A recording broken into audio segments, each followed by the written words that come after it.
شیب ابی طالب میں مسلمانوں کا قید ہونا۔ سرداران مکہ کی ایک بڑی جماعت نے آپس میں مشورہ کیا کہ اب کھلم کھلا محمد صلی اللہ علیہ وسلم کو قتل کر دیا جائے،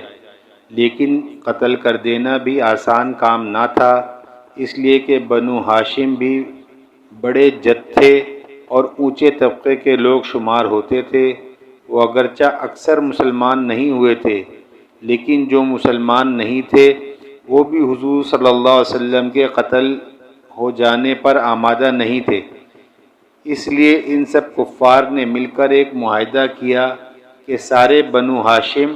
اور بنو مطلب کا بائیکاٹ کیا جائے، نہ ان کو کوئی شخص اپنے پاس بیٹھنے دے، نہ ان سے کوئی خرید و فروخت کرے،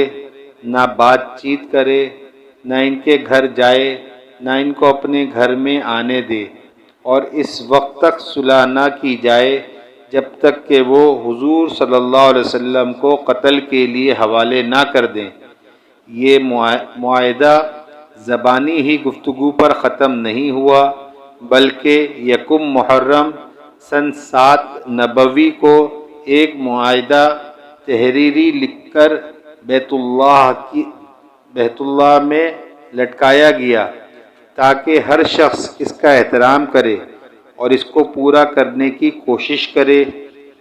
اور اس معاہدے کی وجہ سے 3 برس تک یہ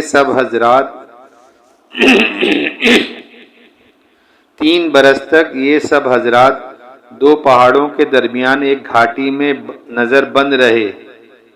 کہ نہ کوئی ان سے مل سکتا تھا، نہ یہ کسی سے مل سکتے تھے، نہ مکہ کے کسی آدمی سے کوئی چیز خرید سکتے تھے، نہ باہر سے آنے والے کسی تاجر سے مل سکتے تھے۔ اگر کوئی شخص باہر نکلتا تو پیٹا جاتا اور کسی ضرورت کا اظہار کرتا تو صاف جواب پاتا۔ معمولی سا سامان غلہ وغیرہ جو ان لوگوں کے پاس تھا وہ کہاں تک کام دیتا۔ آخر فاقوں پر فاقے گزرنے لگے اور عورتیں اور بچے بھوک سے بے تاب ہو کر روتے اور چلاتے، اور ان کے اعزہ کو اپنی بھوک اور تکلیف سے زیادہ ان بچوں کی تکلیف ستاتی۔ آخر 3 برس کے بعد اللہ کے فضل سے وہ صحیفہ دیمک کی نظر ہوا اور ان حضرات کی یہ مصیبت دور ہوئی۔ 3 برس کا زمانہ ایسے سخت بائیکاٹ اور نظر بندی میں گزرا، اور ایسے حالات میں ان حضرات پر کیا کیا مشقتیں گزری ہوں گی وہ ظاہر ہے، لیکن اس کے باوجود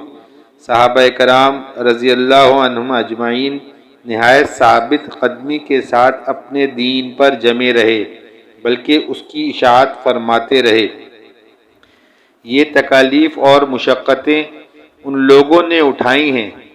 جن کے آج ہم نام لیوا ہیں اور اپنے کو ان کا متبع بتلاتے ہیں اور سمجھتے ہیں۔ ہم لوگ ترقی کے باب میں صحابہ کرام رضی اللہ تعالیٰ عنہم اجمعین جیسی ترقیوں کے خواب دیکھتے ہیں، لیکن کسی وقت ذرا غور کر کے یہ بھی سوچنا چاہیے کہ ان حضرات نے کتنی قربانیاں فرمائیں، اور ہم نے دین کی خاطر، اسلام کی خاطر، مذہب کی خاطر کیا کیا۔ کامیابی ہمیشہ کوشش اور سعی کے مناسب ہوتی ہے۔ ہم لوگ چاہتے ہیں کہ عیش و آرام، بد دینی اور دنیا طلبی میں کافروں کے دوش بدوش چلیں اور اسلامی ترقی ہمارے ساتھ ہو۔ یہ کیسے ہو سکتا ہے؟